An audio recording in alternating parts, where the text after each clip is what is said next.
Good afternoon.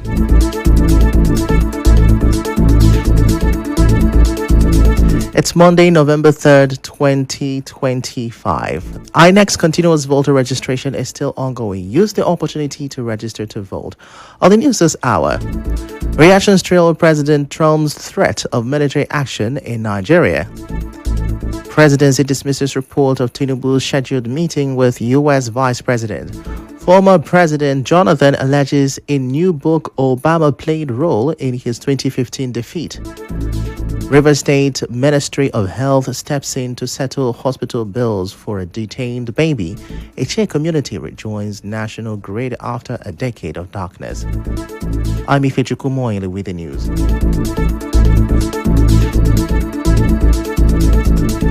Now, we begin the news this hour with reactions of the United States designation of Nigeria as a country of particular concern. Over the weekend, U.S. President Donald Trump said he had asked the U.S. Defense Department to prepare for possible military action in Nigeria if the government continues to allow the killing of Christians. In a post on his social media handle, President Trump also threatens to cut off all U.S. aid to Nigeria and wipe out the terrorists behind the killings. But Nigeria's President Bola Tinubu disagrees. Now, he says that there is no mass slaughter of Christians in Nigeria. In a statement over the weekend, President Tinubu insists that painting Nigeria as religiously intolerant is simply not true. He says his administration keeps working with Christian and Muslim leaders and is tackling insecurity everywhere, regardless of faith. In the meantime, the presidency has dismissed reports that President Bola Tinubu will visit the United States on Tuesday to meet with U.S. Vice President J.D. Vance. The president's media aide, Temitope Ajayi, said in a post on his official X handle that a report is false and could lead to unnecessary speculation and uninformed comment. Ajayi explained that if President Tinubu were visiting the White House, he would be meeting with President Donald Trump, not the vice president. Still on the story, on U.S. President Donald Trump designating Nigeria a country of interest, scholars at the University of Port Harcourt are reacting differently. A professor of African History and Development Studies, Charles Asuk, says Nigeria can look to other countries for support if the U.S. follows through on its threat to cut off aid. He made this known in a chat with our correspondent, Soebi Oruwari.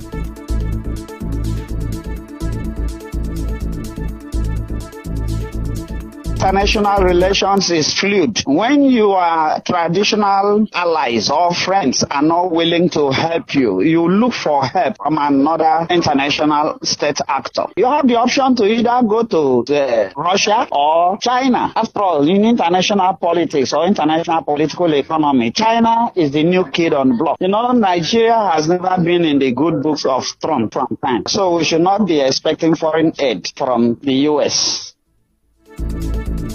Professor Asuk explains that foreign aid is usually driven by the donor country's interest in receive help. He also denied that Vice President Shetima's comments at the UN summit triggered the U.S. position.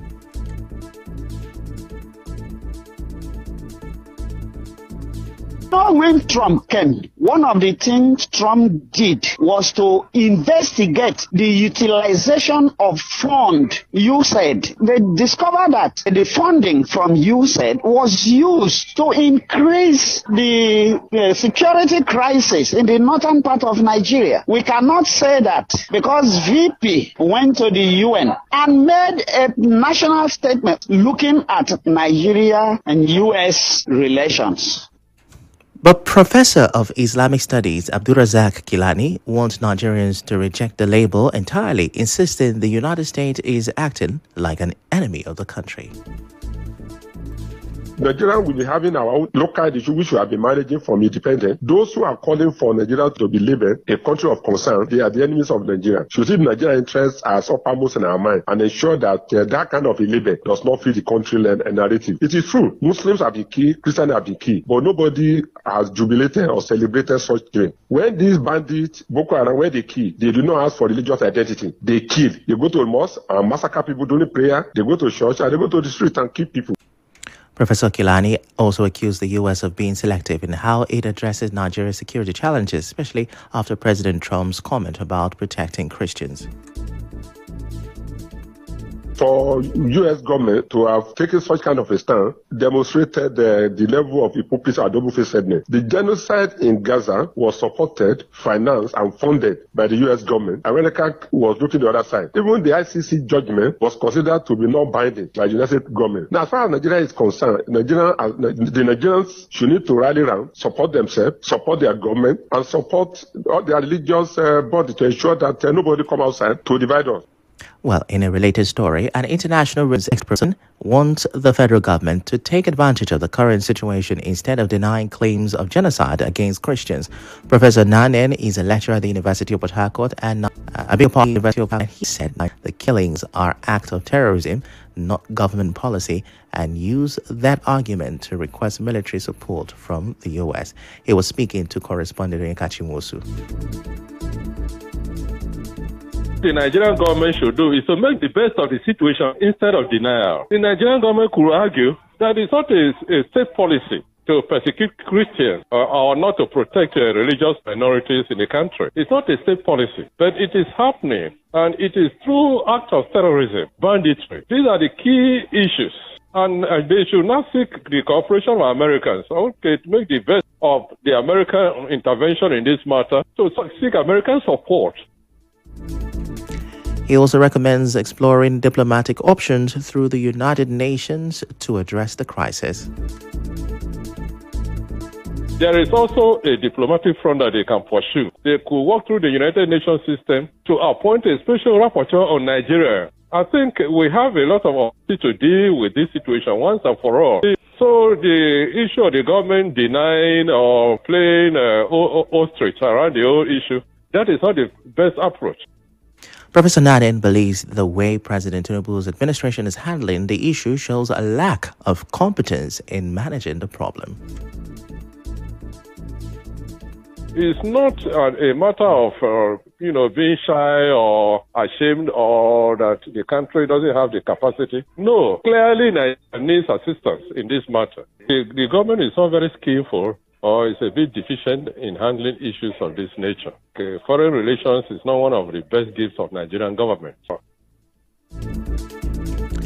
Now, former Kano State Governor Rabiu Musa Kwankwaso has added his voice to President Donald Trump's recent comment about Nigeria.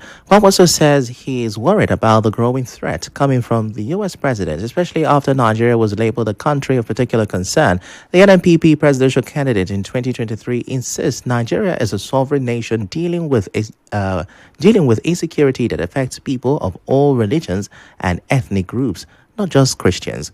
Kwankwaso wants the U.S. to support Nigeria with advanced security technology instead of issuing warnings that could divide the country. He's also advising the federal government to appoint special envoys and permanent ambassadors to engage Washington and defend Nigeria's interests.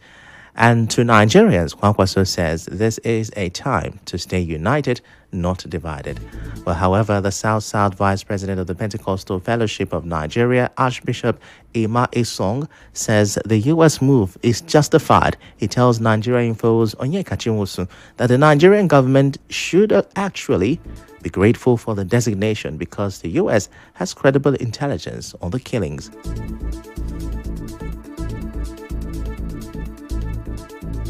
We owe the American government a appreciation letter because nothing is wrong in calling a spade a spade. International Committee of Nations have been watching Nigeria for. These guys have enough technology, enough intelligence surveillance to say what they want to say. To say that Christians have been targeted, which is some communities have been wiped out, most of them have been moved to IDP camps. You cannot agree, except somebody who has been sleeping does not know the truth.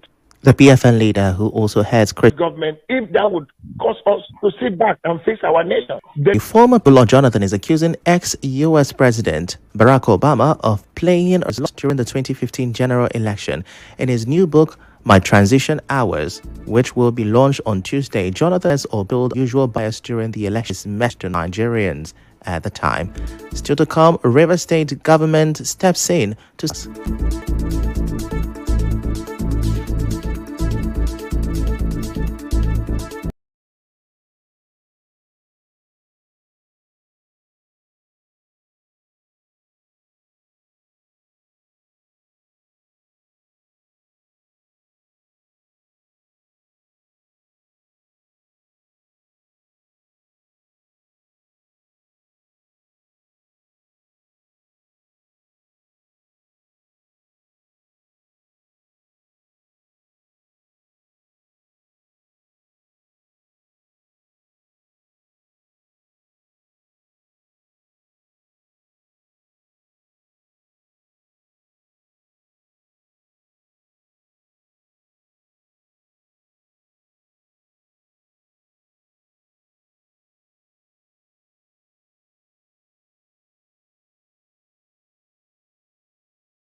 92.3 Nigeria Info.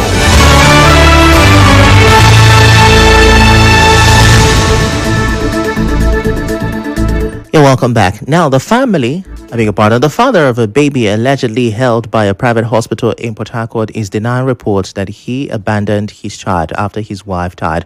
Ifechukwu Muonyili tells our correspondent Ifunanya Obemendukwe that the dispute started when he insisted the hospital should keep treating the baby instead of transferring the child elsewhere. It says the hospital claimed it didn't have the equipment to continue care and told him to move the baby to UPTH. But both UPTH and River State University Teaching Hospital said they had no space. Hospital now under 1 week and something like 2 weeks. The hospital come up with another issue that I should come and transfer the baby to another hospital. I said why? They said they don't have the facilities to take care of that. I said lie. Before my baby now, I see 2 baby do after it. Those ones have already they okay. Which facilities will I use on those ones? Use that the facilities on my baby. Then they give me a letter heading to go UPTH. I went to UPTH. The hospital said, why am I there? The medical have already called them. They told them that there's no space. They still insist that I must transfer that baby to another hospital. I said, what? Sister, you people get another infection. Ifechukwu also alleges that things got worse when his sister-in-law, who went to check on the baby, was detained by the hospital and pressured to sign a transfer document. He insists he never stopped paying the bills for his child's treatment. My wife's sister go there to go and check on that baby. Merida locked that girl up there, hold her hostage that she must sign to carry this baby out. They did not agree. Till I go there with 2 of my friends, before we reach Merida hospital there, they have already surrendered everywhere with the police. 1 more time, I'll be going there. If I'm not around, I will send my brother or my in-law to go there and see the baby. Anything that they need, I'm the one that provided it for my baby, not the Merida hospital. He says that after 3 months, the hospital presented a new bill of 4.6 million naira. When he appealed for a reduction, he says he was served court papers instead. When our correspondent visited the hospital for a response, staff said the managing director and administrative officer were not available. As of the time of this report, the hospital has not reacted. Meanwhile, the child has now been released and the River State government has promised to settle the outstanding bill. Health Commissioner Dr. Adeze Ore says a payment plan has now been agreed upon and the hospital will submit the final bill by Monday. Mr. Onyenehigo, a generator repair technician, expressed economic difficulties with the repayment of the outstanding hospital bills. Although the agreement between both parties included a repayment plan, the ministry has at this point waded in to offset the outstanding balance. The hospital has therefore been asked to submit a report of all outstanding balances to the Ministry of Health by Monday, 3rd November 2025. This is to enable the family cope better with the responsibilities of raising a young child. Let's now go to Iche, where there was excitement in Odawa community as residents marked the flag-off of their long-awaited reconnection to the national power grid. The event held at the Community Market Square was led by Iche local government chairman Chima Boniface Njoko. Odawa has been in darkness for more than 10 years after its power installations were vandalized. Njoko announced that the council will install 2 new 500 kVA transformers to replace the damaged ones and warned that the council will no longer tolerate vandalism of public infrastructure. He also assured the community that all outstanding debt owed to the Power Holding Company of Nigeria will be cleared so Eche communities can finally enjoy steady electricity. Now to Obiabo, where street trading continues to constitute nuisance. The Obiabo Local Government Council has banned all forms of trading activities under the Port Harcourt Ring Road flyover at Rumwekini Junction with immediate effect. Chairman of the area, Dr. Gift Nwolo, who announced this in a statement, said the council has noticed the illegal trading activities going on under the Rumekini flyover, which has been constituting public inconvenience for motorists and road users along the ever-busy East-West Road, which serves as a gateway to most of the state in the south. Now, Nwolo said the council is fully aware that both communities have functional markets and sees no reason why that display of public nuisance in the name of street trading should continue under the flyover. He directed all traders to immediately relocate to the market in Rumosi Rumekini, while urging community leaders to take note as there will be strict enforcement to this directive with effect from Tuesday, 4th November 2025. Now let's talk about the environment. And an agric expert is warning that relief materials won't solve anything for communities living in flood-prone areas. Samuel Mukua says the state must first provide safer places for residents and aggressively desilt canals.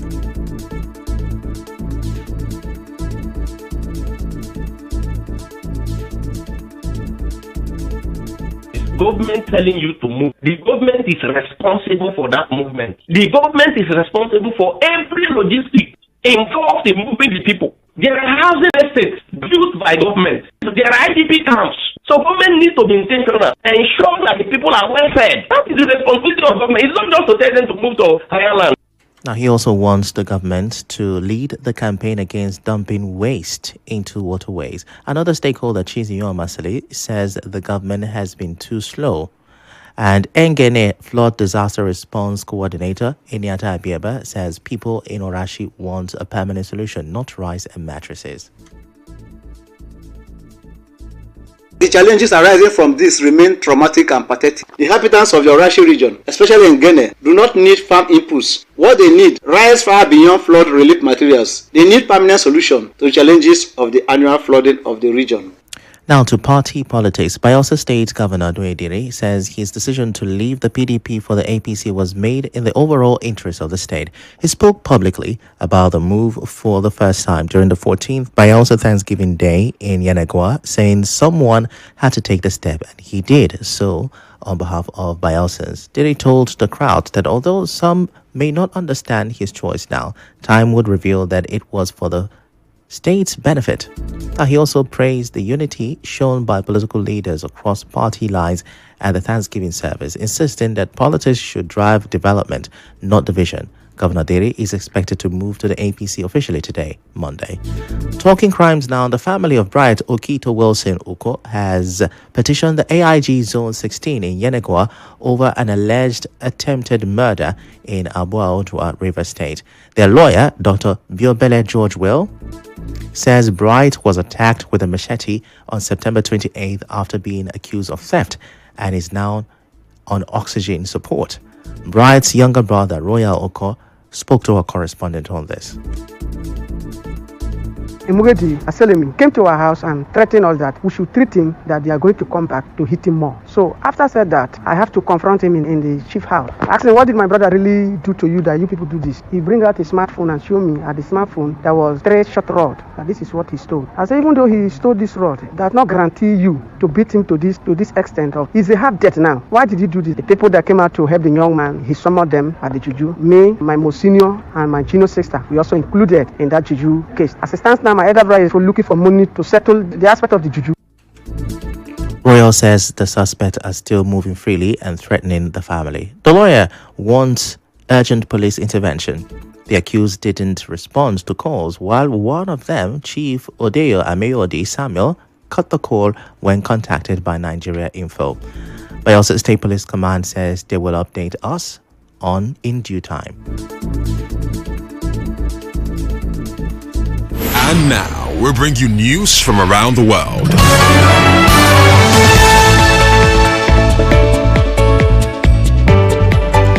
Tanzanian President Samia Suluhu Hassan has been sworn in for a second term under tight security after an election marked by violence and opposition rejection. The swearing-in ceremony took place at a military parade ground in the capital, Dodoma. Samia was declared the winner on Saturday with 98% of the votes, facing little competition as major opponents were either jailed or prevented from contesting. International observers have raised concerns about the fairness of the election and reports of violence that left hundreds dead or injured. Well, that's the news this hour, but before we go, let's have a look at the major headlines. Reactions have trailed U.S. President Donald Trump's threat of military action in Nigeria. We told you that the presidency has dismissed a report of President Bola Tinubu's scheduled meeting with U.S. Vice President. You heard that former President Goodluck Jonathan has alleged in his new book that former U.S. President Barack Obama played a role in his 2015 defeat. We reported that the Rivers State Ministry of Health has stepped in to settle hospital bills for a detained baby. We told you that a Che community has rejoined the national grid after a decade of darkness.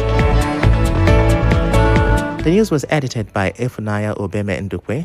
To reach the news team, send an SMS or WhatsApp to 0808-721-7215. I'm Ifechukwu Muonyili. Many thanks for listening.